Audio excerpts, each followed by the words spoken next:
On raconte qu'une fois, un juif âgé s'est plaint amèrement devant le rabbi de Kotsk qu'il vit une existence misérable, alors que ses enfants se sont enrichis et ne l'aident pas. Ces enfants pour lesquels cet homme s'était tant sacrifié.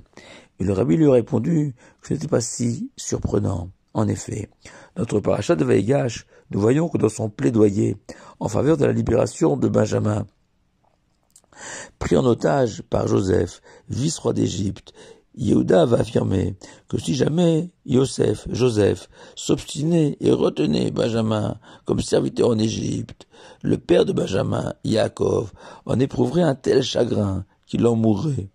Or Benjamin n'était pas seulement le fils de Yaakov, il était aussi le père de 10 garçons. Et on peut s'interroger, se demander le rabbi de Kotsk, pourquoi Yehuda n'invoque-t-il jamais la peine et la tristesse de ces 10 orphelins si leur père Benjamin ne revenait pas d'Égypte?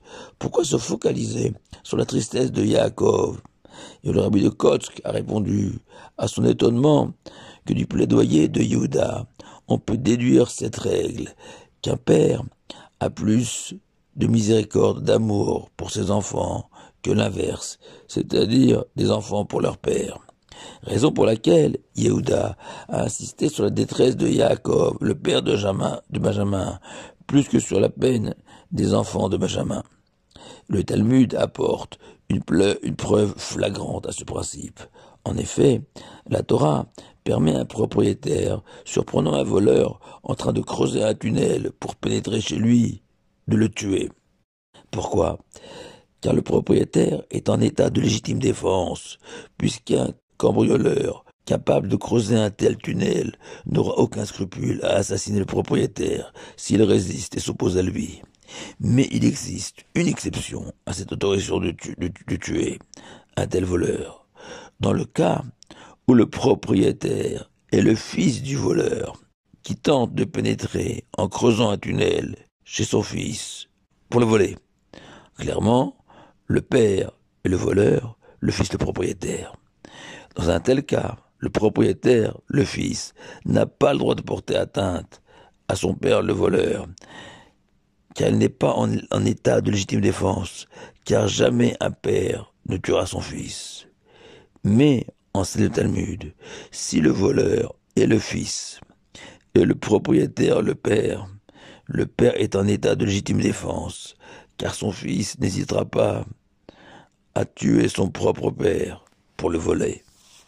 Et le Talmud toujours raconte qu'un jour, Ravuna a été profondément vexé qu'un magnifique fruit qu'il avait offert à son fils Rabba, au lieu de le manger pour honorer son père et lui faire plaisir, celui-ci l'avait donné à son propre fils. Et Ravuna en a conclu que la miséricorde d'un père est tournée vers son propre fils, mais ce fils reporte sur son propre fils sa miséricorde plutôt que sur son père. Et Rabbi Baruch Epstein, sage du XXe siècle, explique que ce principe est confirmé par le fait qu'il existe une mitzvah, un commandement d'honorer son père et sa mère et de les craindre, alors qu'il n'existe qu'une série d'obligations que le père a vis-à-vis des enfants, leur transmettre la Torah, leur apprendre un métier, les marier, le circoncire si c'est un garçon, etc. Mais il n'existe pas de mitzvah d'aimer ses enfants. En effet, explique ce sage biélorusse, les mitzvot ont comme fonction de façonner le caractère de l'homme et de s'opposer à ses tendances naturelles, comme la paresse, l'égoïsme, la jalousie, etc. Ainsi, la Torah a perçu que l'amour d'un père pour ses enfants est inné et qu'il suffit juste de diriger cet amour, accompagner le parent dans cette saga extraordinaire de la construction d'un homme depuis l'enfance jusqu'à son mariage et fixer aux parents une feuille de route, tandis qu'un enfant, vis-à-vis de ses parents, peut éprouver de la gratitude à leur égard, oublier tout ce qu'ils ont donné, les critiquer, penser aussi qu'ils n'ont pas été à la hauteur de leur rôle de parents. Pour cette raison, la Torah ordonne aux enfants, comme une valeur suprême, d'honorer son père et sa mère, bli aval, sans mais, comme on dit en hébreu, sans restriction aucune. Et lorsque le roi David, dans ses psaumes, va citer l'exemple d'un amour infini, il écrira Kirachem Avalvanim, comme un père est miséricordieux vis-à-vis de ses enfants, ainsi l'Éternel est miséricordieux à l'égard de ceux qui le craignent. Et a priori, la logique aurait voulu que l'enfant ayant reçu beaucoup plus de ses parents, tant matériellement et spirituellement, que le contraire, que cet enfant éprouve naturellement une grande reconnaissance et un grand amour à leur égard, alors qu'inversement, c'est beaucoup plus tard que les enfants sont en mesure d'assister physiquement et parfois matériellement à leurs parents. Et ce n'est quand même pas grand-chose par rapport à ce que l'enfant a reçu de ses parents.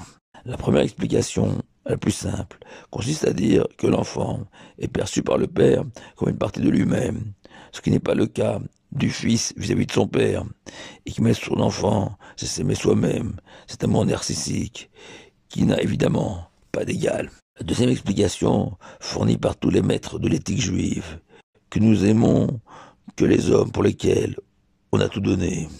Ahava, l'amour en hébreu, a comme racine Av, donner, pour souligner cette idée clé que donner à l'autre génère l'amour à son égard, contrairement à ce qu'on aurait pu penser, que je donne à l'autre parce que je l'aime. Ainsi, c'est parce qu'on a tant donné à ses enfants qu'on les aime tant. La troisième et dernière explication est la plus originale, celle du Hanmur de Ostrowska, petite ville au sud de Lublin en Pologne, fondée sur le Ramban. Nous avons hérité de toutes nos qualités, nos pulsions, nos envies, d'Adam Arishon, Adam, le premier homme de l'histoire, qui a servi de matrice pour toute l'humanité. Or, Adam a eu des enfants, mais pas de parents, hormis le Tout-Puissant. Dès lors, il est impossible à Adam d'aimer ses parents, faits de chair et de sang comme les nôtres. Par contre, Adam a pu transmettre à ses descendants l'amour qu'il portait à ses propres enfants. Aux États-Unis, le président Richard Nixon a fait de la fête des pères un jour férié pour tous les Américains. Il n'existe pas, par contre, de jour de la fête des enfants.